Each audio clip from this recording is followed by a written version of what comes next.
Hello everyone, आप सभी का स्वागत है भाई इस अमेजिंग यूट्यूब चैनल पर जिसका नाम है मैग्नेट ब्रेन्स, जहां पर आप सभी को यानी कि मेरे प्यारे K-12 के बच्चों को दैट इज किंडरगार्टन से क्लास 12 तक सीबीएसई बोर्ड इंग्लिश मीडियम के हर एक बच्चे को यहां पर free of cost high quality education provide कराई जाती है हमारी पूरी टीम की तरफ से, दैट इज मैग्नेट ब्रेन्स की एक बड़ी सी टीम।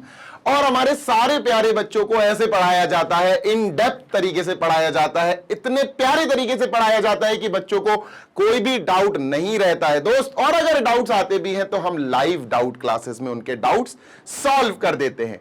इसी के साथ मैं बताना चाहता हूं कि आपको सारे वीडियोस हमारे K-12 के विद्यार्थियों के लिए, जितने भी बच्चे हमारे K-12 में पढ़ाई कर रहे हैं इंग्लिश मीडियम सीबीएसई बोर्ड, उन सभी के लिए फ्री ऑफ कॉस्ट वीडियोस तो हैं ही, हाई क्वालिटी एजुकेशनल वीडियोस तो हैं ही। सारे वीडियोस हम प्रॉपरली प्लेलिस्ट के फॉर्मेट में अरेंज करके रखते हैं सो दैट आपको बिल्कुल भी टेंशन ना हो, आपको बिल्कुल भी परेशानी का सामना ना करना पड़े। दोस्त बस आपको एक काम करना है and that is you have to come regularly on our YouTube channel. बढ़िया वाली पढ़ाई करनी है दोस्त और बढ़िया टॉप करना है अपनी क्लास में, अपने स्कूल में, है ना। हिंदी मीडियम के बच्चे दुखी नहीं होते यार। हिंदी मीडियम के जितने भी प्यारे बच्चे हैं उन सभी के लिए एक नोटिस है भैया, सुन लो, नोटिस या नोट या अनाउंसमेंट। हमारा मैग्नेट ब्रेन्स का Hindi medium YouTube channel which is specially dedicated to all our lovely Hindi medium students, जो हमारे कक्षा 6 से लेकर कक्षा 12वीं तक की किसी भी कक्षा में पढ़ाई कर रहे हो, जो हिंदी मीडियम के इन 5 बोर्ड से रिलेटेड हो, UP board, MP board, Bihar board, Rajasthan board, Delhi board, इन 5 स्टेट बोर्ड्स में से जिस भी बोर्ड में आप पढ़ाई करते हो, बढ़िया तरीके से पढ़ाई करने के लिए magnet brains Hindi medium YouTube channel पर चले जाओ, सब्सक्राइब कर लो। वहां पर भी बिल्कुल उसी फॉर्मेट में पढ़ाई कराई जा रही है, वीडियोस प्रोवाइड कराए जा रहे हैं, लाइव सेशंस लिए जा रहे हैं, जिस फॉर्मेट में हमारे इस इंग्लिश मीडियम यूट्यूब चैनल पर काम हो रहा है। वहां पर भी हिंदी मीडियम वाले बच्चे के उद्धार के लिए, वेलफेयर के लिए, अच्छाई के लिए बढ़िया वाला काम कर रहे हैं हमारे सारे टीचर्स, हमारी पूरी टीम। इसी के साथ जो इंग्लिश मीडियम के बच्चे हैं, सुन लो भाई, नोट्स नोट्स नोट्स, हाँ सर नोट्स। तो भाई नोट्स के लिए तुम हमारी वेबसाइट पर जाओ, सबसे टॉप www.magnetbrains.com। वेबसाइट जैसे ही ओपन होगी, होम पेज जैसे ही ओपन होगा, click on grab e notes, grab e notes पे क्लिक कर दो, या हमारी एप्लीकेशन पर भी जा सकते हो। वहां जाकर आप आराम से अपने लिए 6 to 12 English medium CBSE board के नोट्स, हर सब्जेक्ट के नोट्स, बहुत धांसू नोट्स, बहुत बढ़िया नोट्स डाउनलोड कर सकते हो e books and e notes के फॉर्मेट में, यानी कि पीडीएफ के फॉर्म में। हाँ भाई हाँ, जीशान सर आज इस वीडियो में क्या पढ़ाने वाले हैं, इस सेशन में क्या डिस्कस करेंगे अपन। तो आज बच्चा इस वीडियो में क्लास 12 का ITF chapter, inverse trigonometric function chapter का बहुत ही इंपॉर्टेंट पार्ट जो अपना चल रहा है, ग्राफ। तो ग्राफ पढ़ रहे थे हम, साइन कॉस टेन के ग्राफ पढ़ लिए हैं बेटा। अब यहां से जो ग्राफ पढ़ेंगे वो ज्यादा अपन हाई डिस्कस नहीं करेंगे, बिकॉज जो मेन डिस्कशन था वो साइन और कॉस का डिस्कशन था, है ना। तो अब यहां जो हम कॉट इनवर्स एक्स यानी कॉट एक्स का इनवर्स डिस्कस करेंगे बेटा, उसमें आपको मतलब ज्यादा लेंथी वीडियो नहीं होगी ये, मैं कोशिश करूंगा हाफ एन आवर या 40 मिनट्स में we will wrap this video, because यहां सीधा सीधा मैं बताऊंगा कि भैया tan x जो है वो क्या था, उसका डोमेन और रेंज क्या था। फिर वो 1/1/2 नहीं था, उसको 1/1/2 बनाना पड़ा, बाइजेक्टिव बनाना पड़ा, तो उसके लिए क्या करना पड़ा। फिर उसकी मदद से इनवर्स क्या होगा, उस इनवर्स की मदद से ग्राफ क्या होगा। बस ये चीजें हमें 4-5 चीजें देखनी है, जल्दी जल्दी से देख लेंगे और खत्म कर देंगे। जल्दी से निकाल लो अपनी नोटबुक, क्योंकि कॉपी करना पड़ेगा तुम्हें 100%। ये रहा हमारा पहला स्लाइड बेटा। जितने भी इनवर्स ट्रिग्नोमेट्रिक फंक्शंस होते हैं ना, उनको हम आर्क फंक्शंस बोलते हैं। मैं फिर बता रहा हूं, हर वीडियो में आपको आर्क आर्क आर्क लगा हुआ दिख जाएगा, तो कंफ्यूज मत होना। आर्क का मतलब होता है जब भी आर्क लग जाए किसी फंक्शन के आगे, आर्क, तो समझ जाना बात इनवर्स फंक्शन की हो रही है ना। आर्क कॉट, अगर मैंने लिख दिया arc cot function, arc cot function, तो इसका मतलब मैं बात कर रहा हूं कॉट फंक्शन, जो कॉट एक्स है, इस फंक्शन के इनवर्स की बात कर रहा हूं। कॉट इनवर्स एक्स की, इसकी बात हो रही है ना। आर्क कॉट फंक्शन जहां भी दिख जाए, जैसे ये आपको दिख रहा है ना आर्क कॉट एक्स, जब भी आपको दिख जाए समझ जाना कॉट इनवर्स एक्स की बात हो रही है। ये जो ग्राफ आपको दिख रहा है ना, ये बेटा काहे का है, ये है y is equal to cot inverse x, है ना। चाहे आप आर्क एक्स लिखो, आर्क कॉट एक्स लिखो, चाहे कॉट इनवर्स एक्स लिखो। ऑल्दो आर्क लिखना ज्यादा जरूरी नहीं है, जो जरूरी है, जो तुम्हारे दिमाग में रहना चाहिए, वो कॉट इनवर्स एक्स होना चाहिए। डन सर, बिल्कुल। तो भैया आर्क कोटेंजेंट फंक्शन और इनवर्स कोटेंजेंट फंक्शन, कोटेंजेंट बड़ा बड़ा नाम पूरा पूरा लिखना पड़ता है, कॉट पढ़ो तुम तो। Inverse cot function also denoted as cot inverse x is an inverse of the normal function cot x, है ना। कोटेंजेंट फंक्शन का इनवर्स है, the graph of cot inverse x is there. यहां पर ग्राफ दिया गया है, ये ग्राफ कैसे बनेगा सारा डिस्कशन करेंगे, डोंट वरी। बिल्कुल भी आपको ऐसा फील नहीं होगा कि सर हमें तो कुछ समझ में ही नहीं आ रहा, ठीक है, डन सर। अब मेरी बात सुनो सर, अपन ने प्रीवियस और प्रीवियस लास्ट के 3 वीडियो सेशंस में अपन ने क्या सीखा था, ध्यान से सुनो। हमने सीखा था सर नॉर्मली साइन एक्स क्या होता है, नॉर्मल मतलब बिल्कुल नेचुरली साइन फंक्शन क्या होता है। हमने नेचुरली सीखा था कॉस फंक्शन क्या होता है, हमने नेचुरली सीखा था टेन फंक्शन क्या होता है। मतलब क्लास 11 वाली नॉलेज हमने गेन करी थी, थोड़ी सी रिकॉल करी थी। अब अगर आपको याद हो तो सर साइन और कॉस और टेन, ये जो तीनों चीजें सिखाई थी मैंने आपको, मैंने बताया था कि इनके अंदर जो इनपुट डाला जाता है वो एक एंगल होता, रेडियंस में होता है, एंगल ही होता है, रेडियंस में डाला जाता है। इवन डिग्रीज में भी कई लोग डाल देते हैं, कोई दिक्कत नहीं है। तो सर जी हम जो इनपुट दे सकते हैं इन फंक्शंस में वो एंगल्स होते हैं, जो आउटपुट मिलते हैं वो वैल्यूज होती हैं। आपको क्लियर कट समझ में आ रही है ना बात? Yes sir. तो साइन के अंदर मान के चलो बेटा, ध्यान से सुनना, मैं यहां x लिख देता हूं, ठीक है, साइन x, मैं यहां cos x लिख देता हूं, ये x, tan x लिख देता हूं, ये x क्या हो गया सर, ये x हो गए इनपुट्स, ठीक है। तो मैं यहां लिखता हूं कि सर ये इनपुट्स है, क्या है, इनपुट्स। ये x का मतलब इनपुट्स, और इनपुट्स मतलब बेटा डोमेन, इनपुट्स का मतलब है डोमेन के कौन कौन से इनपुट्स हम यहां डाल सकते हैं। तो मतलब we are talking about domain, domain बोले तो इनपुट का सेट, ठीक है, डन सर।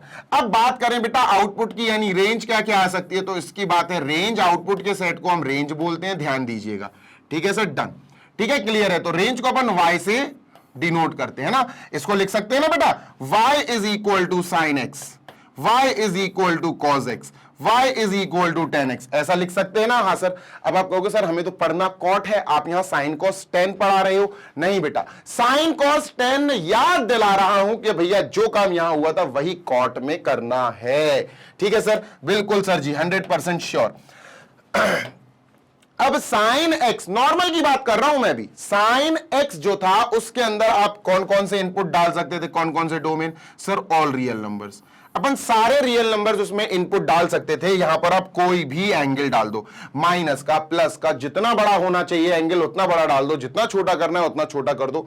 ये 0 भी हो सकता है, ये π/3 भी हो सकता, -π/3 भी हो सकता, 5π/2 हो सकता, -5π/2 सकता, जो एंगल तुम्हें डालना चाहो तुम यहां डाल सकते हो, एनी रियल नंबर, ठीक है सर। सर आउटपुट क्या आएगा, आउटपुट बेटा होता है साइन का, ध्यान दीजिएगा, -1 से 1 इनकी औकात होती है बेटा, -1 से 1 तक इनकी लिमिट्स होती हैं कि साइन एक्स जो फंक्शन है ना वो हमें -1 से छोटा आंसर कभी देगा ही नहीं, 1 से बड़ा आंसर कभी देगा ही नहीं। -1 से 1 तक के बीच का कोई भी आंसर हो सकता है, -1 भी हो सकता, +1 भी हो सकता, लेकिन -1 से छोटा, -1 से छोटा नहीं हो सकता, +1 से बड़ा नहीं हो सकता।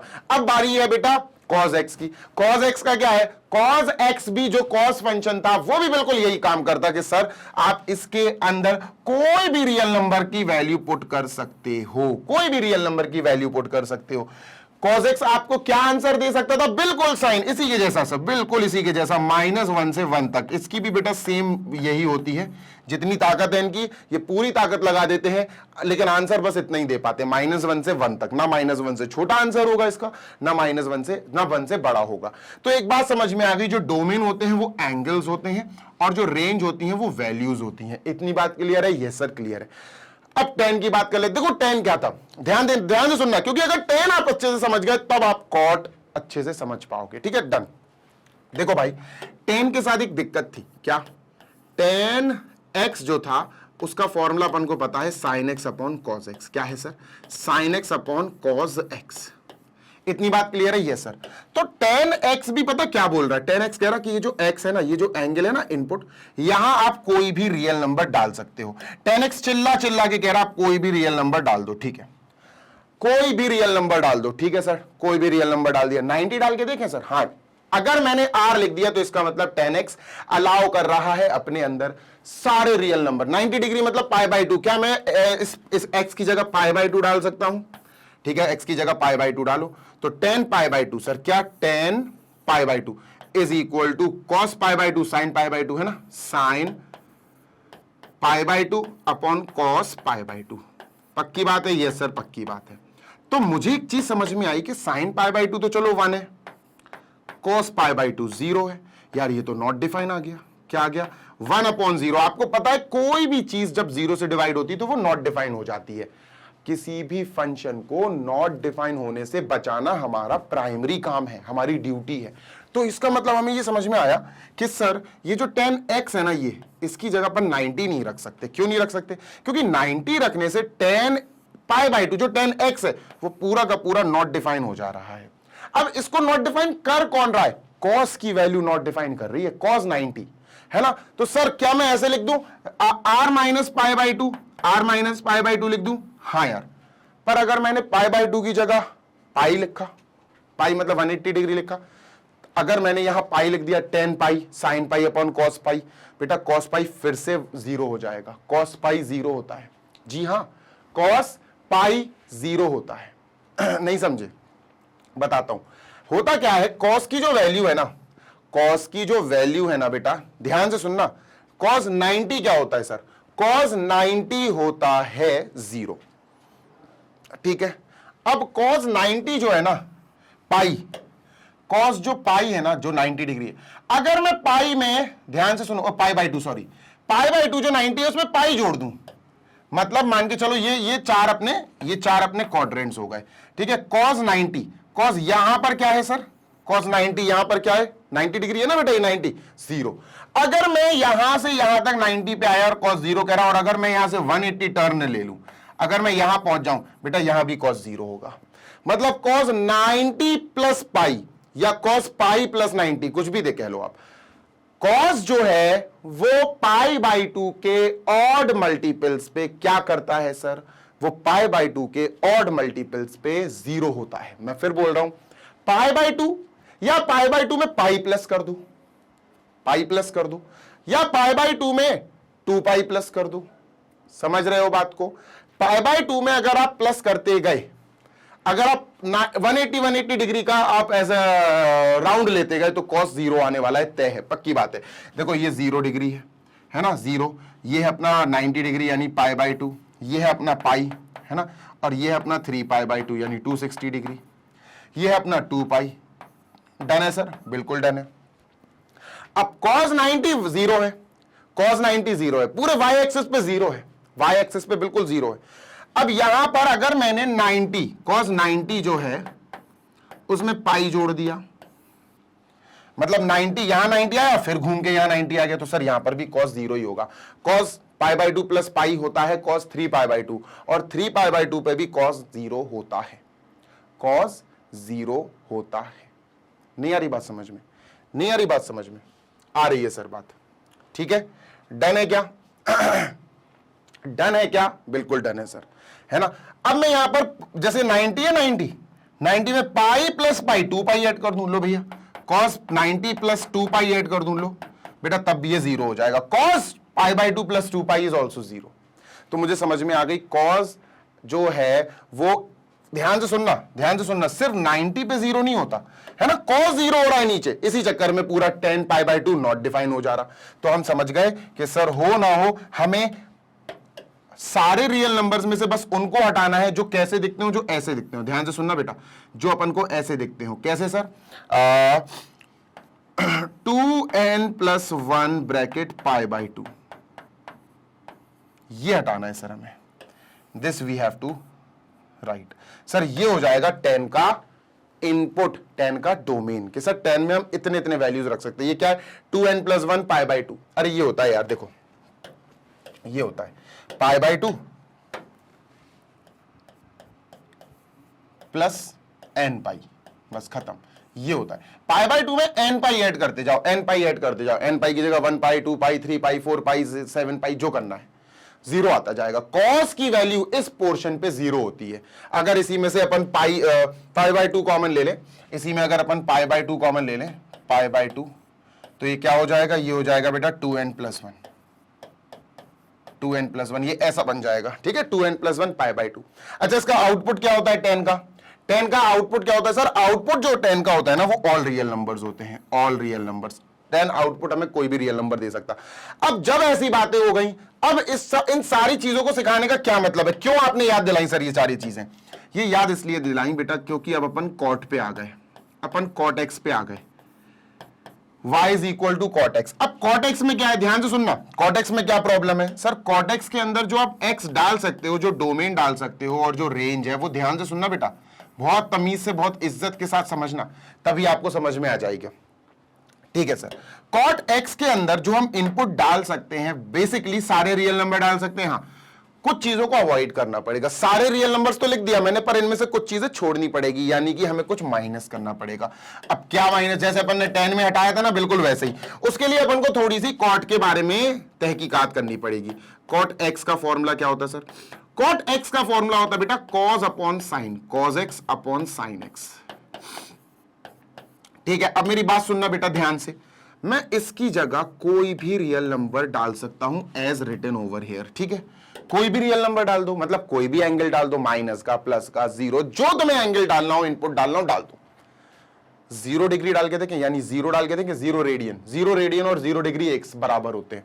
तो सर अगर हमने यहां कॉट एक्स की जगह, यहां एक्स की जगह 0 रेडियन डाल के देखा तो क्या होगा?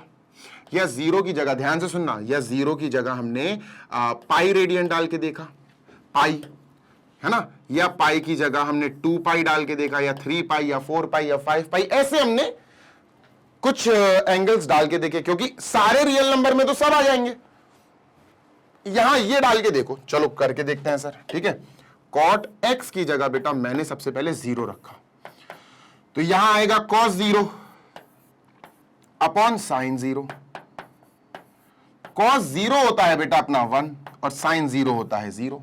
साइन 0 0 होता, यार ये तो नॉट डिफाइन आ गया, ये तो नॉट डिफाइन आ गया।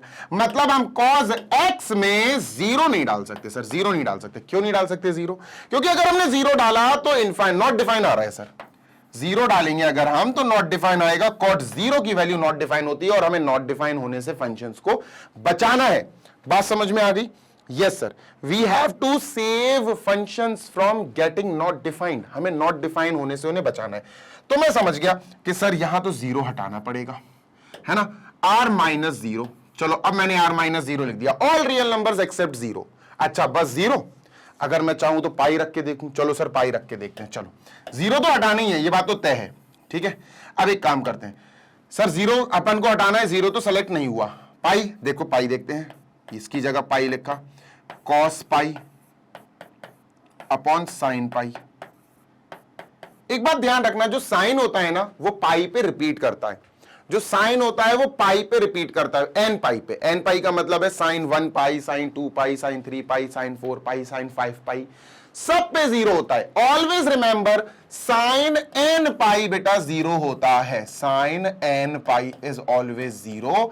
एन कोई भी इंटीजर आप ले सकते हो, n could belong to any integer, plus का 1 माइनस का 1, जो sine minus pi 0, sine pi 0, sine 5 pi 0, sine 7 pi 0।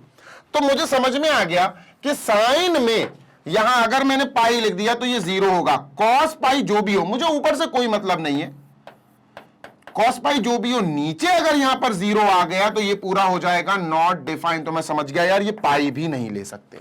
Cot में जो x है, x यानी इनपुट, इनपुट की जगह पाई भी नहीं ले सकते क्योंकि साइन पाई 0 होगा। अच्छा 2 पाई ले सकते हैं? 2 पाई भी नहीं ले सकते क्योंकि कॉस 2 पाई लेने पर यहां भी 2 पाई, यहां भी 2 पाई रखना पड़ेगा। साइन 2 पाई 0 होता, साइन 3 पाई 0 होता, साइन 4 पाई 0 होता। इसका मतलब मैं समझ गया n पाई नहीं ले सकते, यानी ये नहीं, 0 नहीं। हम यहां लिखेंगे sir r minus bracket n पाई।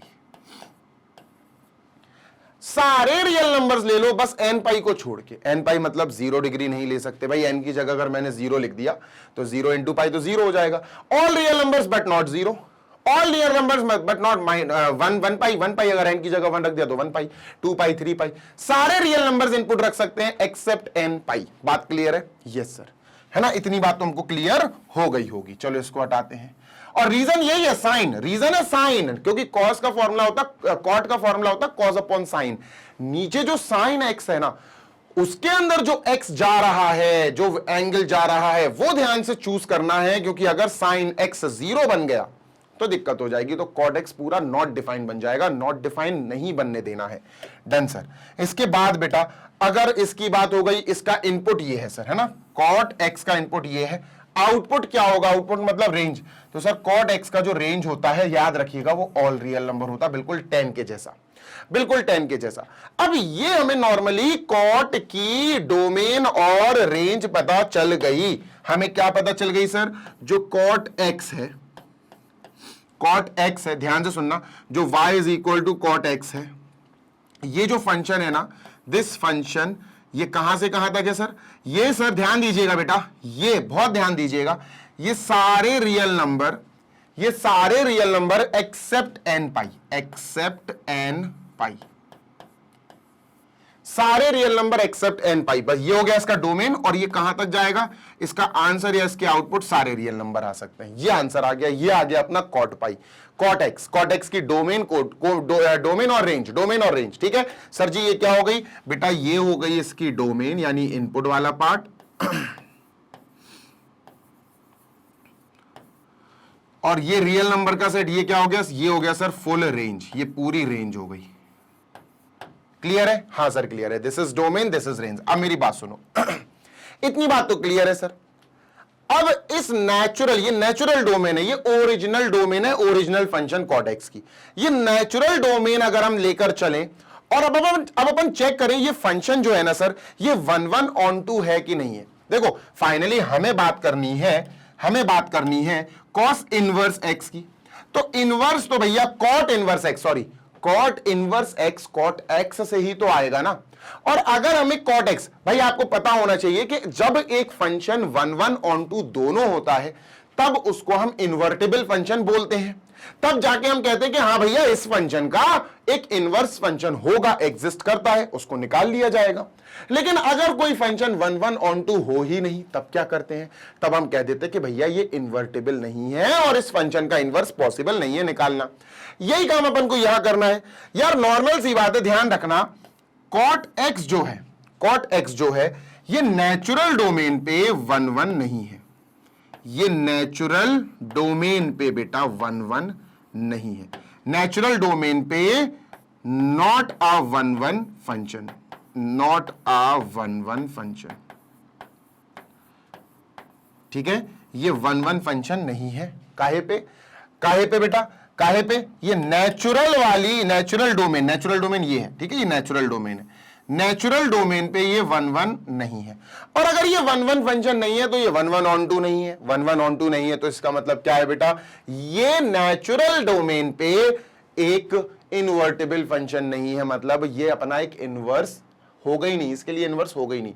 कॉट इनवर्स एक्स इस कंडीशन में पॉसिबल है ही नहीं है, क्योंकि ये इन्वर्टिबल फंक्शन नहीं है, ये 1 नहीं है, ऑन 2 है, 1 नहीं है। सर 1 कैसे बनाना पड़ेगा, क्या है इसका खासियत, अब बताता हूं, बहुत ध्यान से सुनना बेटा। जी सर, इसको यहां से पहले अपन ने कर दिया गायब, ठीक है। अब नॉर्मल कॉट एक्स जो होता है, कॉट एक्स की बात कर रहा हूं, उसका ये ग्राफ है, कॉट एक्स का ये ग्राफ है सर, ठीक है। आई एम सेइंग ये कॉट एक्स का ग्राफ है, इसको मैंने यहां शिफ्ट कर दिया, ठीक है। ध्यान देना बेटा, हाँ सर ध्यान देता हूं, कोई दिक्कत नहीं है, सुनते जाना। जी सर, क्या इनपुट, कौन कौन से एंगल इनपुट कर सकते हैं हम, कौन कौन से एंगल हम इनपुट कर सकते हैं, इनपुट का मतलब है डोमेन। ध्यान से सुनो सर, हम सारे एंगल, सारे रियल नंबर्स एक्सेप्ट, सारे रियल नंबर्स एक्सेप्ट एन पाई। ये एन पाई है क्या सर, ये एन पाई है क्या, ध्यान से सुनना, ये एन पाई, एन की जगह हमें इंटीजर लिखना है, 0 1 -1 जो लिखना है। अगर हमने एन की जगह 0 लिख दिया तो ये क्या होगा, ये हो जाएगा बेटा r माइनस सन, यानी ऑल रियल नंबर्स माइनस 0 पाई तो 0, तो -0, मतलब 0 पे इसका ग्राफ टच नहीं करेगा, 0 अलाउड नहीं है, ठीक है। अगर मैंने n की जगह बेटा 1 ले लिया तो r -1 पाई, r सारे रियल नंबर एक्सेप्ट 1 पाई का मतलब है सीधा पाई, मतलब पाई पे टच नहीं करेगा ग्राफ, पाई नहीं लेना है, इनपुट में आप पाई नहीं ले सकते, ठीक है। अगर मैंने n की जगह 2 ले लिया सर तो क्या होगा, तो r -2 पाई, ये 2 पाई हो जाएगा, ऑल रियल नंबर्स -2 पाई। डन सर, बिल्कुल done.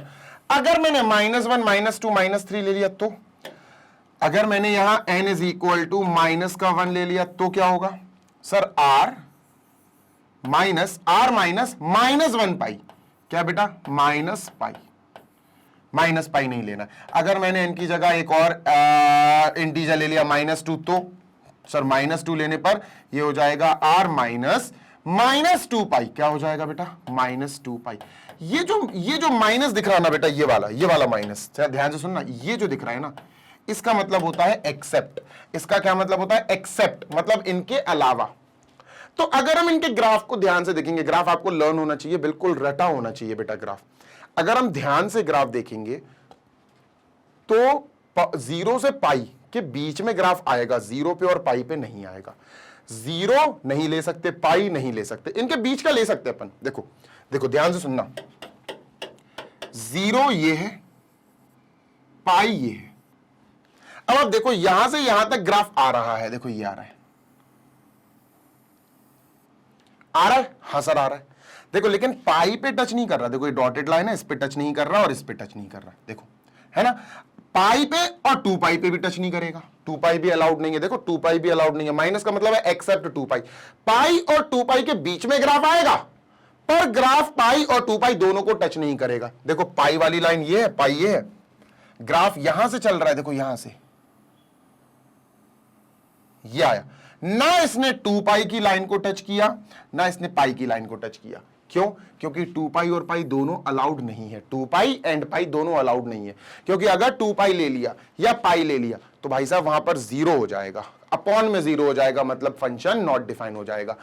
Same goes with this, जैसे 0 से पाई के बीच में ग्राफ आ रहा, ना 0 को टच कर रहा ना पाई को टच कर रहा।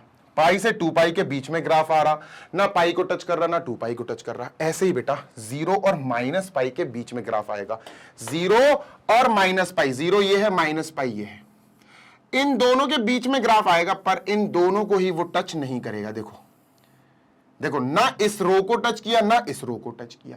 ऐसी माइनस पाई से -2 पाई के बीच में ग्राफ आएगा, पर उनको टच नहीं करेगा। तो ग्राफ समझ में आ गया, ग्राफ ऐसा बनता है बेटा, याद कर लो, लर्न कर लो।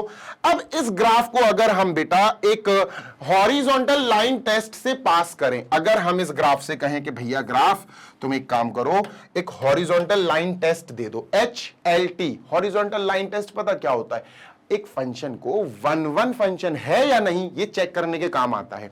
अगर हम x एक्सिस के पैरेलल में एक लाइन बनाएं, x एक्सिस के पैरेलल में एक लाइन बनाएं और देखें कि ग्राफ उस लाइन को, उस पैरेलल लाइन को ग्राफ कितने पॉइंट्स पर कट कर रहा है, तो हमें पता चलेगा यार ग्राफ तो रेड कलर का, ये 1 पॉइंट पे कट कर रहा है, 2, 3, ये तो बहुत सारे पॉइंट्स पे कट कर रहा है सर, है ना। जैसे ही अगर हमें ये दिख जाए कि हमारा ग्राफ जो है वो हमारी जो पैरेलल लाइन, जो हॉरिजॉन्टल लाइन बनाई, जो पैरेलल लाइन बनाई, उसको 1 पॉइंट से ज्यादा पे कट कर रहा है, समझ जाना वो फंक्शन 1-1 नहीं है, वो फंक्शन 1-1 नहीं है। बात क्लियर है बेटा? यस सर क्लियर है। इसको मैंने कर दिया इरेज। ग्राफ को अच्छे से देख लो, अभी ग्राफ पे थोड़ा और डिस्कशन होगा। देखो भाई, अभी अपन ने ये चीज तो जान ली कि सर ये फंक्शन cot x जो फंक्शन है ना, ये अपनी नेचुरल डोमेन पर 1-1 नहीं है, है ना, 1-1 नहीं है। अगर आपको याद दिलाऊं तो अपन ने क्या करा था? अपन ने सर अभी हाल हॉरिजॉन्टल लाइन टेस्ट नाम का एक टेस्ट किया, जो 1-1 फंक्शन को अच्छे से बताने में काम आता है कि भाई साहब ये फंक्शन आपका 1-1 है या नहीं। ठीक है, फंक्शन का ग्राफ अगर बना हुआ है या बना लिया तो उस ग्राफ पर आप हॉरिजॉन्टल लाइन टेस्ट बना सकते हो। एक हॉरिजॉन्टल लाइन बना दो जो एक्स एक्सिस के पैरेलल हो, उस लाइन से ग्राफ को देखो कहां कहां ग्राफ इंटरसेक्ट कर रहा है। ग्राफ देखो, ये रेड कलर का ग्राफ है, 1, 2, 3 पॉइंट पर इंटरसेक्ट कर रहा है। एक से ज्यादा पॉइंट पर इंटरसेक्ट कर जाए, समझ जाना ये ग्राफ जिस भी फंक्शन का बना है वो फंक्शन अपना 1-1 नहीं है। तो सर ये 1-1 तो नहीं है, ऑन टू। देखो, हर ट्रिग्नोमेट्रिक फंक्शन ऑन टू होता है अपनी रेंज पर, हर ट्रिग्नोमेट्रिक फंक्शन रेंज पर ऑन टू होता है, ये याद रखना। ठीक है, ऑन टू तो है सर, ठीक है। अब 1-1 नहीं होते हैं, वो तो 1-1 बनाने पड़े। अपन ने साइन कॉस और टेन में भी 1-1 बनाया था, 1-1 था नहीं, 1-1 बनाया था। उनकी नेचुरल डोमेन चेंज करके एक आर्टिफिशियल डोमेन बनाई थी हमने, वही काम हमें यहां करना है। सुनो, ध्यान से सुनो। अगर मैं आपसे कहूं कि यार इस ग्राफ को कुछ तो ऐसा करो कि ये जो ग्राफ है ना, ध्यान से सुनना बेटा, इस ग्राफ में कोई तो ऐसा चेंज लाओ कि ये जो ग्राफ है ना, इस हॉरिजॉन्टल लाइन को टेस्ट को पास कर जाए। मतलब graph should intersect only at 1 point with the horizontal line. Horizontal line test एक ऐसा टेस्ट होता है कि अगर ग्राफ एक पॉइंट पर इंटरसेक्ट कर रहा है तब जाके उस फंक्शन को हम बोलेंगे कि ये फंक्शन क्या है बच्चा, ये फंक्शन 1 1 है। क्या है? 1 1 है। मैं फिर बोल रहा हूं बेटा, ये नॉर्मल ये जो ग्राफ बना हुआ है ना, ये जो ग्राफ बना हुआ है ना, ये कॉर्टेक्स का बना हुआ है, जिसमें हमने डोमेन क्या ली है बेटा, जिसमें हमने डोमेन ली है all real numbers except n pi, accept n पाई। ठीक है, और इसका अपन को रेंज क्या मिल रहा है, रेंज अपन को ऑल रियल नंबर्स मिल रहा है। देखो अब ऊपर तक ग्राफ जा रहा है, नीचे तक ग्राफ जा रहा है, मतलब वाई एक्सिस पे बहुत बड़े बड़े आंसर्स, बहुत छोटे छोटे आंसर्स मिल सकते हैं, है ना। आउटपुट आपका ऑल रियल नंबर्स ही रहेगा। लेकिन इस वाली डोमेन पे भाई साहब ये फंक्शन 1 1 नहीं है ना, ये फंक्शन भाई साहब 1 1 हॉरिजॉन्टल लाइन टेस्ट को फॉलो नहीं कर पा रहा है। ठीक है, तो हमें समझ में आ गया कि हमें इस वाली डोमेन को चेंज करना पड़ेगा, हमें इसको चेंज करना पड़ेगा, हमें इसकी डोमेन चेंज करनी पड़ेगी, जैसे हमने प्रीवियस में भी चेंज किया था, प्रीवियस साइन कॉस और टेन तीनों में किया था। अब क्या करें सर होल नंबर लाइन, मतलब all real numbers except n pi, except this, except this, except this, except this, इनको छोड़ के बाकी पूरी नंबर लाइन, पूरे रियल नंबर्स हमने इनपुट ले लिए थे, x की जगह हम रख सकते थे। अब छोड़ो इसको, ये बहुत खतरनाक साबित होगा अगर हम इस पूरी, देखो इसका मतलब क्या है, इसका मतलब है x एक्सिस पे ऑल रियल नंबर्स ले लो, x एक्सिस पे ऑल रियल नंबर, पूरी x एक्सिस ले लो। ठीक है, बस n पाई छोड़ दो, n पाई का मतलब है 0 इंटू पाई, 0 0 छोड़ दो, देखो रेड कलर का बना दिया ना। ठीक है, 1 इंटू पाई, पाई छोड़ दो, 2 इंटू पाई, 2 पाई छोड़ दो, -1 इंटू पाई, -1 पाई छोड़ दो। तो इनमें बेटा देखो आप जो ग्राफ है ना, वो ग्राफ टच ही नहीं करेंगे, इनको ग्राफ टच ही नहीं कर रहे हैं। क्या करें कि ये 1 1 हो जाए, क्या करें कि ये हॉरिजॉन्टल लाइन टेस्ट को पास कर ले। सिर्फ एक चीज है और वो है इसकी डोमेन को, इसमें इनपुट जाने वाले एंगल्स को बहुत सारे से अपन कम कर दें, एक लिमिट कर दें कि भैया यहां से लेकर यहां तक ही हम इसमें इनपुट्स यानी एंगल्स डाल सकते हैं, all real numbers except n पाई नहीं, इसमें तो कबाड़ा हो जाएगा। हमने दिमाग लगाया कि यार अगर हमारी ग्राफ में, बच्चा गौर से सुनना, सिर्फ ये रेड वाली लाइन हो, अगर हमारा ग्राफ सिर्फ ये रेड वाली लाइन का ग्राफ हो, ग्राफ अगर मैं बोलूं हमारा फंक्शन जो कॉट एक्स फंक्शन है उसका ग्राफ सिर्फ ये वाली लाइन बने, रेड वाली, ये लाइन गायब हो जाए, सपोज मैं कहूं ये लाइन गायब हो जाए, ये रेड वाली लाइन गायब हो जाए, ये व्हाइट वाली लाइन जो दिख रही है ना, ये है ही नहीं है, मान के चलो है ही नहीं, मान के चलो कि ये है ही नहीं बच्चा। ठीक है, ये है ही नहीं, भूल जाओ इसको। ठीक है, जस्ट फॉरगेट कि अपने पास तो यही है, बस अपने पास तो ये रेड वाली लाइन जो दिख रही है ना, यही है ग्राफ, बस सर यही है ग्राफ। अगर अब मैं तुमसे कहूं बेटा कॉट एक्स का ग्राफ ये रेड वाली लाइन है, सिर्फ यही है ग्राफ, इसको अब तुम हॉरिजॉन्टल लाइन टेस्ट से पास करो। अब तुम हॉरिजॉन्टल लाइन टेस्ट से तुमने एक हॉरिजॉन्टल लाइन बनाई और हॉरिजॉन्टल लाइन इस ग्राफ को कितने पॉइंट पर काट के गई, सिर्फ एक पॉइंट पर, सिर्फ एक पॉइंट पर। तो अब ये कॉट एक्स जो फंक्शन है ये बेटा हॉरिजॉन्टल लाइन टेस्ट को पास कर गया, तो ये 1 1 हो गया। लेकिन कब हुआ 1 1? कब हुआ? जब हमने इसकी डोमेन, हमने इसकी जो इनपुट है, जो डोमेन है, वो क्या कर दी, वो छोटी कर दी, बहुत सारी से छोटी कर दी। कितनी छोटी बेटा? 0 से, देखो 0 से ये कहां से कहां तक आ रहा, ये 0 से पाई के बीच में आ रहा, ना 0 है ना पाई है, 0 से पाई के बीच में, ना 0 लेना है ना पाई लेना है, तो ओपन ब्रैकेट ये कर दी हमने चेंज करके। अगर हमने इसकी 0 से पाई कर दी डोमेन इनपुट, पर आउटपुट वही है, आउटपुट वही है बेटा रेंज, आउटपुट वही है रियल नंबर्स। अब all real numbers except n पाई को छोड़ के 0 से पाई बस ये कर दिया अगर हमने, तो हमारा ये कॉट एक्स जो फंक्शन है ये क्या बन जाएगा, ये एक इन्वर्टेबल फंक्शन बन जाएगा, ये 1 1 बन जाएगा।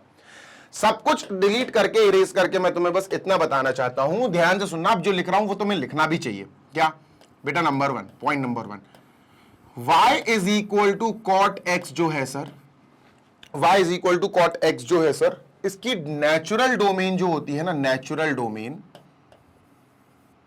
नेचुरल डोमेन का मतलब बिल्कुल छेड़खानी नहीं करनी है, वो डोमेन, वो इनपुट्स जो ये ले सकता है, जिनके लिए ये आंसर दे सकता है। तो सर नेचुरल डोमेन क्या होती है? इसकी नेचुरल डोमेन होती है, ध्यान से सुनना, कि all real numbers except n pi, accept n पाई, है ना। और नेचुरल रेंज वही होती, ऑल रियल नंबर्स, है ना।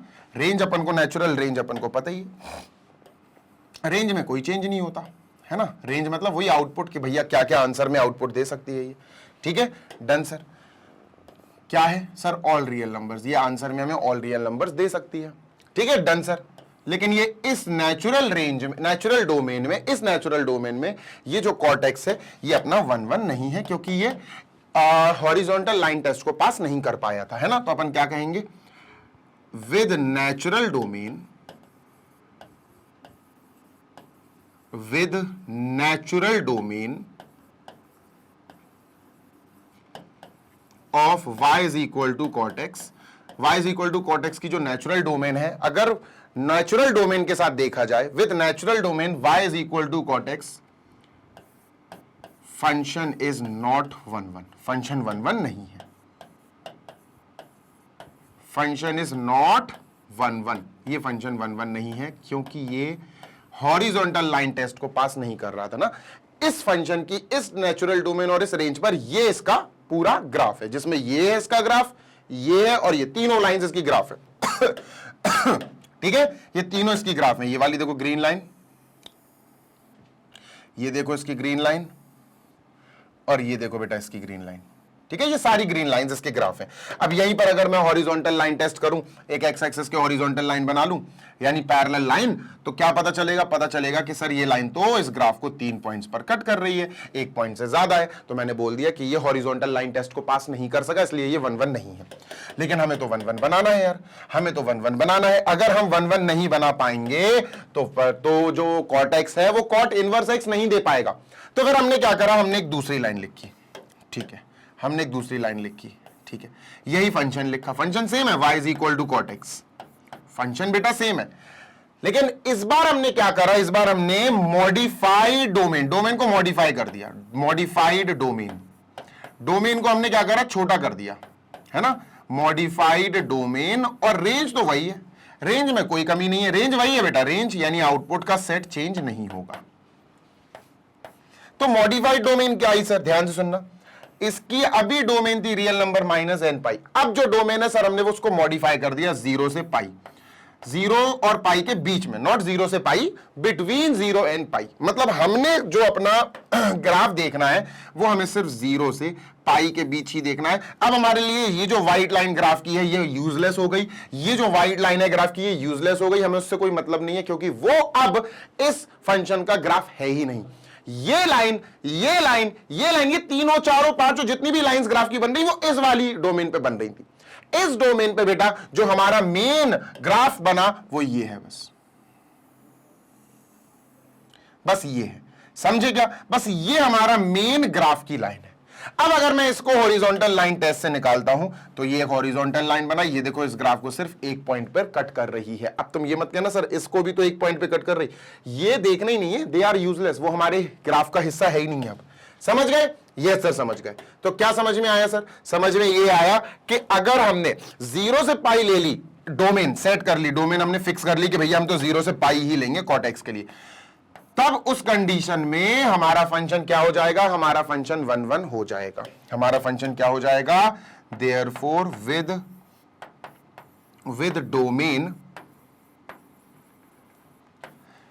डोमेन 0 से पाई, 0 से pi, comma, function fx is equal to cot x, y is equal to cot x भी लिख सकते हैं। Function fx is equal to cot x is 1 1। ये 1 1 है ना, 1 1 हो जाएगा। ये 1 1 हो गया, ऑन टू है ही, ऑन टू है ना।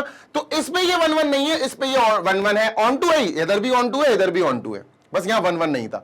तो यहां पर 1 1 एंड ऑन टू हो जाएगा। और अगर यहां पर 1 1 एंड ऑन टू हो गया, y is equal to cot x is 1 1 onto, 1 1 onto, 1 1 onto for domain, for domain, ये क्लियर लिखना बेटा, फॉर डोमेन दिस, इस डोमेन के साथ है, फॉर डोमेन 0 से पाई। और अगर ये 1 1 ऑन टू है तो इसका मतलब ये क्या है सर? ये हमारा बाइजेक्टिव है, और बाइजेक्टिव फंक्शंस ही इन्वर्टिबल होते हैं। ये बाइजेक्टिव फंक्शन है, और अगर ये बाइजेक्टिव फंक्शन है तो हम क्या कह सकते हैं? ये एक इन्वर्टिबल फंक्शन है। क्या है बेटा? इन्वर्टिबल फंक्शन है। मतलब अब इसका इनवर्स पॉसिबल है।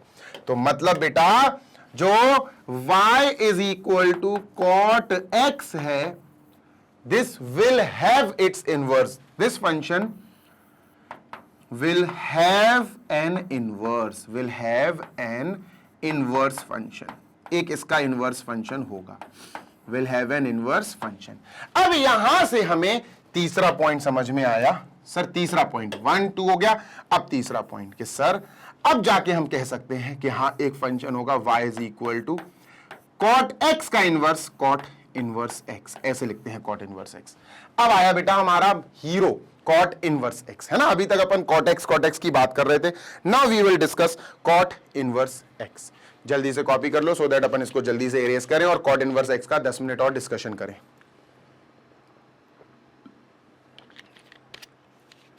डन है, बिल्कुल डन है सर. चलो मूविंग अहेड, आगे देखते हैं सर आगे क्या कर सकते हैं. अब हम पढ़ाई करेंगे बेटा कॉट इनवर्स x की, ठीक है. और ध्यान रखना कॉट इनवर्स x इससे बना हुआ है, इसका कोई काम नहीं है, ये गया बेटा, इसको हटाओ, इसका कोई काम नहीं है, ये गया, है ना. डन सर, हटा देते हैं. अब अपन मेन बात पे फिर से आ जाते हैं. सर जी जो y is equal to cot x था, ध्यान दीजिएगा, y इज इक्वल टू जो कॉट x था, अगर मैं इसको फंक्शन f बोलूं, अगर मैं बोलूं ये फंक्शन f है, ठीक है, तो ये कहां से कहां तक गया था सर, ये गया था फ्रॉम 0 टू पाई, ये इसका इनपुट था, ये इसका डोमेन था जो मॉडिफाई करके आया था, वहां से लेकर ये कहां गया था sir, to all real numbers. इसका इनपुट ये है, आउटपुट ये है. इनपुट यही एंगल्स डाल सकते हो, आउटपुट में कोई भी रियल नंबर आ सकता है, ठीक है. ये हो गया फंक्शन f. अब इस फंक्शन कॉट x का इस डोमेन और रेंज पर इनवर्स होगा, इनवर्स है अभी लिखा था अपन ने, तो इस f का इनवर्स क्या होगा सर, इस f का इनवर्स होगा f इनवर्स, है ना, f इनवर्स ऐसे लिखेंगे सर, है ना, ये होगा f इनवर्स. f इनवर्स, तो y इज इक्वल टू इसको क्या लिखेंगे सर, y इज इक्वल टू इसको लिखेंगे कॉट x, नहीं कॉट इनवर्स x. क्या लिखेंगे बेटा, कॉट इनवर्स x. अब आपको पता होना चाहिए कि सर बेटा यहां पर अगर एक फंक्शन f है जो फंक्शन a से b पे जा रहा है, एक इनपुट, एक उसका डोमेन है a और उसका रेंज है b, अगर मैं इसका इनवर्स निकालूं, अगर ये इन्वर्टेबल है और इसका इनवर्स निकाला f इनवर्स, तो आपको पता होना चाहिए बेटा कि जब भी हम किसी फंक्शन का इनवर्स निकालते हैं तो इस फंक्शन के जो इनपुट और आउटपुट हैं वो पलट जाते हैं यहां आके, है ना. ये इनवर्स में जो इनपुट और आउटपुट होगा, डोमेन और रेंज होगा, वो यहां पलट जाएंगे. देखो f का जो आउटपुट है यानी रेंज है वो b है, वो यहां पर इसका इनपुट बन जाएगा, इसका डोमेन बन जाएगा. जो इसका इनपुट है, जो इसका डोमेन है, वो यहां पर आउटपुट बन जाएगा, यहां पर रेंज बन जाएगा. तो b से a. बात समझ में आ गई. सेम यहां पर होगा सर जी, इस नॉर्मल फंक्शन, इस फंक्शन के लिए जो इनपुट था वो ये था, आउटपुट ये था, है ना, डोमेन ये था, रेंज ये था. यहां इसी फंक्शन का ये इनवर्स है, तो इसके लिए इनपुट यानी डोमेन क्या होगा, इसके लिए इनपुट और जो डोमेन होगा ना सर, वो इस फंक्शन के आउटपुट यानी रेंज होंगे. यहां पर इसका इनपुट हो जाएगा ऑल रियल नंबर्स, है ना, और आंसर क्या आएगा, आउटपुट क्या आएगा, आउटपुट ये हो जाएगा बेटा 0 से पाई. बात समझ में आ गई, 0 टू पाई, 0 और पाई के बीच वाले नंबर्स. तो एक चीज और समझ में आ गई क्या सर, समझना बेटा, यहां पर इनपुट जो होता है आपको पता होना चाहिए, एक एंगल होता है जो रेडियंस में लिखा जाता है बेसिकली, ठीक है, एक एंगल होता है यहां x इनपुट होता है, ध्यान रखना, और y आउटपुट होता है. x डोमेन वाले सेट में से आता है, y रेंज वाले सेट में से आता है, ठीक है. और यहां जो इनपुट है वो क्या है, ये एंगल नहीं है सर, यहां जो इनपुट है ये एंगल नहीं है, यहां पर ये जो है ना, ये एक वैल्यू होती है, ये एक रियल नंबर वाली वैल्यू होती है. क्या होती है, ये एक वैल्यू होती है. समझ रहे हो ना, ये एक वैल्यू होगी. गेटिंग माई पॉइंट, यस और नो? बिल्कुल सर. समझ में आ रही है बात? बिल्कुल सर, है ना. अगर मैं कहूं बेटा यहां x की जगह आप √2 लिख दो, या मैं कहूं बेटा यहां x की जगह π/4 लिख दो, अब आप क्या लिख सकते हो इसमें, आप इन दोनों इनपुट में से y is equal to cot inverse x, ये जो फंक्शन है, इस पूरे फंक्शन में बताओ क्या इनपुट कर सकते हो, ये y x की ये वैल्यू डाल सकते हो या x की ये वैल्यू डाल सकते हो. आपको ध्यान देना है ये इनवर्स फंक्शन है, this is not cot x, this is cot inverse x. तो याद होना चाहिए आपको, कॉट x में जो इनपुट डाल सकते थे वो एक एंगल होता था, कॉट इनवर्स x में जो हम इनपुट डालते वो एंगल नहीं होता, ये π/4 नहीं हो सकता, π/4 तो एक एंगल है, यानी हम √2 इसमें डाल सकते हैं, √2 इसमें डाल सकते हैं। इसमें क्या डाल सकते हैं? Any real number. क्या डाला जा सकता है इसमें? Any real number. आंसर क्या आएगा? 0 और पाई के बीच का कोई एंगल। ठीक है, तो जैसे ही बेटा यहां पर अपन √2 डालेंगे, जैसे ही अपन यहां √2 डालेंगे सर, तो ये क्या बन जाएगा? देखो बेटा क्या बन जाएगा? y is equal to cot inverse x की जगह मैंने √2 डाल दिया। डन है सर? बिल्कुल डन है। अब सर ये क्या पूछ रहा है? ये पता क्या पूछ रहा? कॉट इनवर्स, यहां कॉट की क्या वैल्यू रख सकते हैं जो √2 दे? सोचो, यहां कॉट की क्या वैल्यू रखी जा सकती है जो हमें √2 दे सकती है? सोचो सोचो सोचो सोचो सोचो। सर √2 देते ही नहीं है, √2 देते ही नहीं है। √2 हटाओ, अपन √3 लिख लेते हैं। Let us right √3। ठीक है, यहां अपन √3 लिख लेते हैं सर, ये कॉट में आ जाएगी। ठीक है, तो अपन ने √3 लिख दिया। अब कॉट इनवर्स, इसको क्या लिख सकते हैं? सोचो सोचो सोचो, थोड़ा सा सोचो। कॉट इनवर्स लगाया आ गया तो इसको कॉट में लिख सकते हैं सर अपन। अगर मैं कहूं भाई ध्यान से सुनो, बाहर कॉट वेट कर रहा है तो इसको कॉट में ही लिखो। ये कॉट 30 यानी कॉट π/6 होता है। तो अगर अपन इसको कॉट इनवर्स, ध्यान से सुनना, कॉट इनवर्स इसको लिख दें कॉट π/6 यानी कॉट 30। अगर इसको लिख दें कॉट π/6 तो बेटा ये कॉट इनवर्स है, ये कॉट है। कॉट इनवर्स और कॉट आपस में एक दूसरे को खत्म कर देंगे, मतलब काटना नहीं है, बस खत्म हो जाते। आंसर क्या आया? π/6। लेकिन एक बात ध्यान रखना बेटा, एक बात ध्यान रखना, आपका आंसर जो π/6 आया ना, वो इन्हीं में से आना चाहिए। आपका आंसर इसी में से आना चाहिए। क्या π/6 इन दोनों के बीच में है? हाँ बिल्कुल बीच में है, इन दोनों के बीच में। ये क्या है सर? ये है 0 और ये है 6π/6। इसको 6π/6 लिख सकते हैं, 1 पाई है ना, 1 पाई को 6π/6 लिख सकते हैं। 0 और 6π/6 के बीच में 1π/6 आएगा, 1π/6 इन दोनों के बीच में ही आएगा। इसका मतलब हमारा ये आंसर परफेक्ट है, ध्यान देना। ठीक है, डन सर, बिल्कुल डन। अब बात होगी कि सर, कई लोग कहेंगे कि सर हम 0 से पाई, जो आप कह रहे हो 0 और पाई के बीच में आपने डोमेन बना ली, जिससे हमारा ग्राफ अब सिर्फ ये हो गया और ये हॉरिजॉन्टल लाइन टेस्ट को पास भी कर गया था।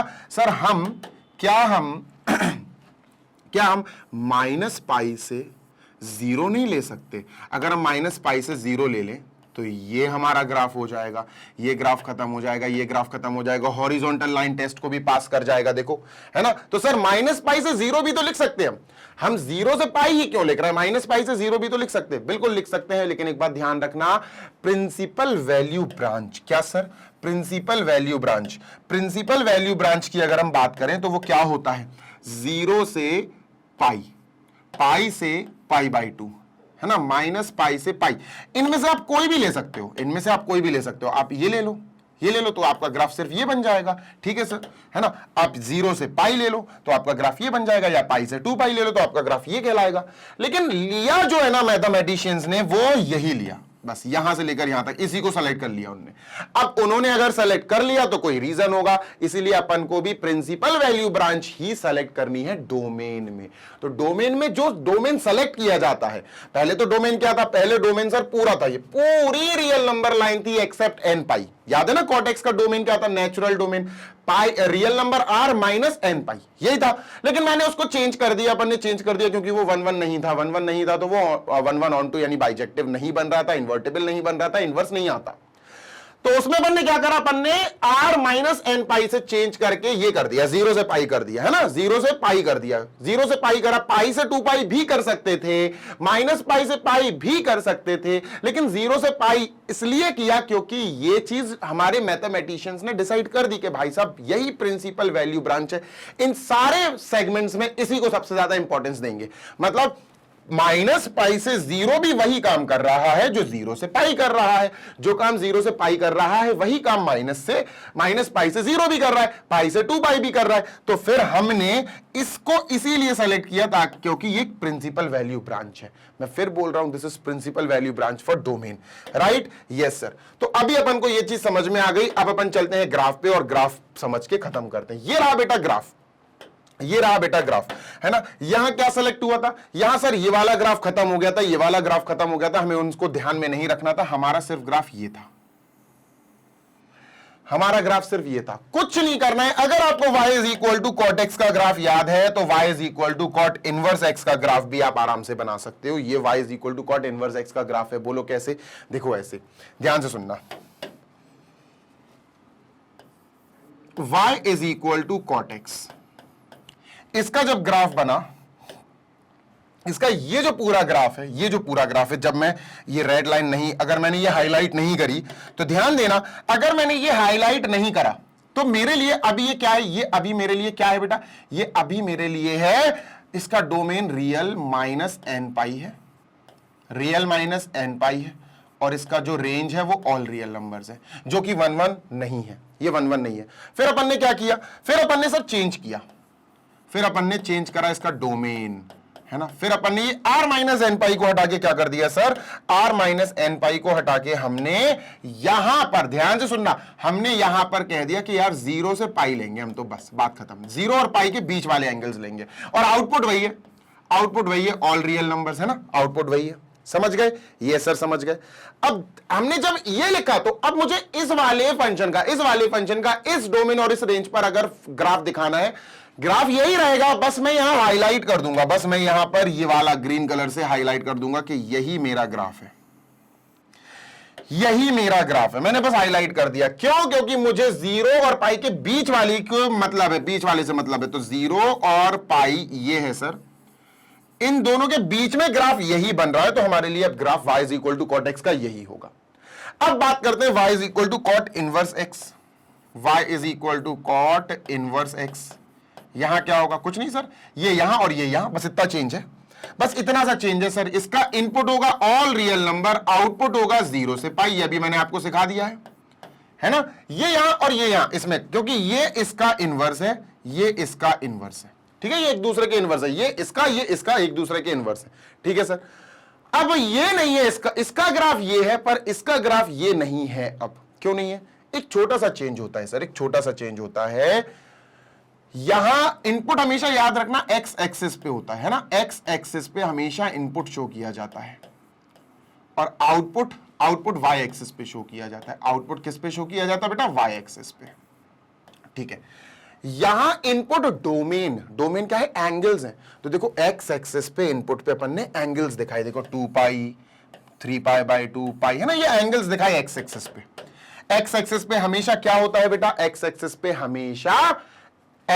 हमेशा इनपुट बनाए जाते हैं, याद रखना, ठीक है सर। इसके लिए इनपुट रियल नंबर्स हैं, तो एक्स एक्सिस पे एंगल्स नहीं आएंगे, एक्स एक्सिस पे रियल नंबर्स आएंगे, 1 2 3 -1 -2 -3। तो अब देखो एक्स एक्सिस पे यहां क्या है? यहां एक्स एक्सिस पे 1 2 3 4 दिख रहा है, ये -1 -2 -3 -4 है ना। इसका इनपुट ये है बेटा, इस कॉट इनवर्स एक्स का इनपुट आर रियल नंबर्स हैं। अच्छा, आउटपुट वाई एक्सिस पे दिखाया जाता है, इसका आउटपुट क्या है? All real numbers. तो वाई एक्सिस पे हमने रियल नंबर्स दिखा दिए, देखो 1 2 3 4 -1 -2 ये हो गया। लेकिन इसका आउटपुट बेटा एंगल्स है ना। इसके आउटपुट क्या है? 0 से पाई, एंगल्स हैं। इसके आउटपुट 0 से पाई, एंगल्स हैं। तो वाई एक्सिस जो आउटपुट वाला होता है उस पे एंगल्स दिखा दिए हमने, देखो 0, इसके ऊपर π/2, π/2 के ऊपर पाई के ऊपर 3 π/2 एंगल्स दिखा दिए वाई एक्सिस पे। फिर 2 पाई है ना, नीचे -π/2 -π, ठीक है, सही है सर, बिल्कुल सही है। लेकिन हमें जो मतलब है वो 0 से पाई पे मतलब है, 0 से पाई। अब 0 से पाई जो ये ग्राफ बना था, बिल्कुल इसी ग्राफ को पलट के वहां बना दिया और कुछ भी नहीं किया इन्होंने, बिल्कुल सेम टू सेम डिट्टो वही ग्राफ बना दिया। मैं फिर बोल रहा हूं, सेम टू सेम वही ग्राफ बना दिया सर। यहां जो ग्रीन लाइन है वो यहां डार्क करके दे दी गई, बस ये देखो, ये है अपना graph. y is equal to cot inverse x का ग्राफ ये रहा, ठीक है। ये जो लाइन जा रही है, ये हमारे इस ग्राफ का हिस्सा नहीं है। हमारा जो ये ग्राफ कॉट इनवर्स x का ग्राफ है वो ये सिर्फ ग्रीन वाली लाइन है। तो प्लीज रिमेंबर, क्योंकि ये ग्रीन वाली लाइन ही सबसे आगे, देखो मैं इसको इरेज कर दूं, ये जो लाइन है ना, बस यही देखनी है अपन को। देखो दिख रही है, यस और नो? यस सर, दिख रही है। तो ये ग्राफ आपको याद रखना है बेटा, क्लियर? Yes sir. आगे चलते हैं। आगे क्लिक किया तो कॉट इनवर्स जो अपना फंक्शन है उसकी अपन को इनपुट यानी रियल नंबर्स, ऑल इनपुट क्या होता है बेटा? इसका रियल नंबर्स। एक्स एक्सिस पे हमें रियल नंबर्स देखने हैं और आउटपुट इसका एंगल होगा 0 से पाई वाला, ही एंगल हमें मेन फोकस करना है। आउटपुट वाई एक्सिस पे हमने एंगल्स लिख दिए, बस 0 से पाई के बीच में जो ग्राफ बन रहा है that is our important part, है ना। y is equal to cot inverse x का ग्राफ बस ये है सर, ऊपर वाला नहीं है, नीचे वाला नहीं है। क्लियर है? Yes sir. इसी के साथ बेटा अपन सेशन को करते हैं फिनिश। आई होप आपको ये सारे के सारी चीजें समझ में आ गई होंगी। एवरी कॉन्सेप्ट आपके दिमाग में बिल्कुल स्ट्राइक किया होगा। अगर आपको इसकी प्रैक्टिस करनी है तो कर लेना बेटा, बहुत जरूरी है, रटे होने चाहिए ये ग्राफ, है ना। कॉट इनवर्स एक्स का, कॉस इनवर्स एक्स का, साइन इनवर्स एक्स का, टेन इनवर्स एक्स का, सेक कोसेक अभी आगे पढ़ाऊंगा, इन सब के ग्राफ आपके दिमाग में बिल्कुल सटीक तरीके से फीड होने चाहिए।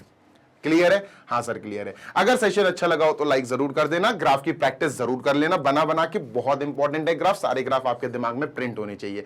जल्दी मिलेंगे नेक्स्ट सेशन में। जाने से पहले बताना चाहता हूं, मैग्नेट ब्रेन्स आपको प्रोवाइड कराता है 100% free of cost education for all our lovely students of K-12, that is kindergarten से क्लास 12 तक। सारी classes English medium CBSE board के हर एक सब्जेक्ट को हम डिटेल में पढ़ाते हैं। सारे वीडियोस आपको high quality content rich education से मिलते हैं भैया, बिल्कुल भरे होते हैं, बहुत शानदार तरीके से आपको समझाए जाते हैं हर एक कॉन्सेप्ट, हर एक क्वेश्चन। इसी के साथ जो हिंदी मीडियम वाले बच्चे हैं, जो क्लास 6 से लेकर क्लास 12 तक की किसी भी क्लास में पढ़ाई कर रहे हैं, जो UP board, MP board, Bihar board, Rajasthan board या अपना दिल्ली बोर्ड, इन 5 स्टेट बोर्ड जो हिंदी मीडियम वाले, ये जो मेजर 5 स्टेट बोर्ड्स है ना, इनमें से किसी भी एक स्टेट बोर्ड में अगर आप पढ़ रहे हो तो आपके लिए हमारा magnet brains Hindi medium YouTube channel dedicated channel है, जो आपके लिए ही बना है दोस्त। आपको 100% free of cost high quality education वहां पर भी प्रोवाइड कराई जा रही है, सो दैट इंग्लिश मीडियम के बच्चों के साथ साथ हिंदी मीडियम वाले बच्चों का भी भैया पूरा भला हो सके। इसी के साथ अगर आपको नोट्स डाउनलोड करना है, जो हमारी वेबसाइट और एप्लीकेशन दोनों में से कहीं पर भी जाकर आप डाउनलोड कर सकते हैं अपने लिए बेस्ट नोट्स, बिल्कुल क्लास 6 से class 12 English medium CBSE board के किसी भी सब्जेक्ट के लिए। तो वेबसाइट कुछ ऐसी दिखेगी www.magnetbrains.com। एप्लीकेशन आपको ऐसी दिख जाएगी, आप इंस्टॉल कर सकते हो गूगल प्ले स्टोर से। और इसको इंस्टॉल करने के बाद बेटा आपको ग्रैब ई-नोट्स पे क्लिक करना है। इसके बाद तुम्हें 2 काम करना है दोस्त, अपनी क्लास सेलेक्ट कर लेना, अपना सब्जेक्ट चूज कर लेना और बढ़िया तरीके से डाउनलोड कर लेना जिस भी सब्जेक्ट के नोट्स की जरूरत है तुम्हें। ठीक है, इसी के साथ बेटा पढ़ाई करो यार, दमदार तरीके से पढ़ाई करो। जल्दी मिलेंगे नेक्स्ट वीडियो में। Till then, happy learning. Take care. Bye.